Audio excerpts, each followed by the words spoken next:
When you look at it, like every president seems to campaign on, we're not going to nation build, we're not going to do this, we're not going to do that, but they all kind of end up following that same pattern. Why are we seeing that, and why does that? It's kind of like the thing is like, why do they have to make that so readily apparent in their first 100 days? Why can't they at least give us 100 days to kind of still keep the dream alive?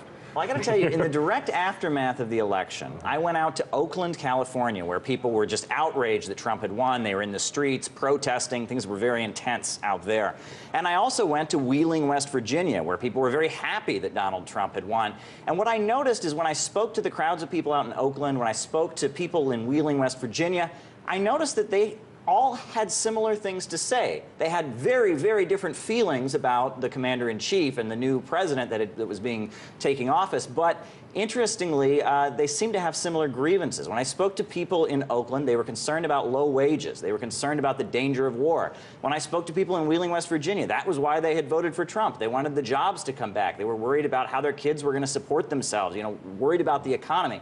And one theme that I heard from people both in Oakland and in Wheeling, West Virginia, was they both seemed to be concerned about the power of police and civil liberties. People in Wheeling, West Virginia were saying, look, the government is out of control. They're trying to take our guns away. They're listening to our phone calls. People in Oakland were talking about police brutality and the police kicking down people's doors and committing crimes, killing people without accountability. And it seemed like a similar theme. Everywhere I went, whether you were for Trump or against him, there seemed to be this feeling that the economy was not working for the benefit of average Americans. There seemed to be this feeling that we're always meddling in all these other countries. Why are we doing that? And there was also this sentiment that maybe the government is out of control and these civil liberties and freedoms that are so American might be under attack. And that was broad all across the country. Very, very interesting.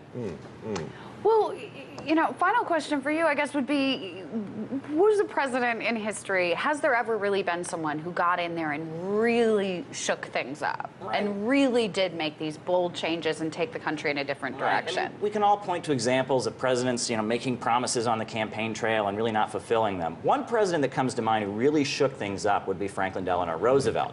Roosevelt took office amid a Great Depression. There was mass unemployment, mass hunger in the United States, and he shook things up like no one else before. We talk about Glass-Steagall. You can talk about the WPA. He was hiring people to go start building highways and bridges and infrastructure. What was different about Roosevelt and all these presidents who've said things on the campaign trail? Well, one thing that Roosevelt seemed to have that they didn't have was there was a mass popular movement at that time. There were people occupying their factories and sitting down. You had unemployment councils, things like that. Caleb, I got to say thank you so much. I got to move on. But you're exactly right. You need that mass movement to get behind the new president. It seems like that's the difference. Thank you so much for coming on, man. Always a pleasure, always informative.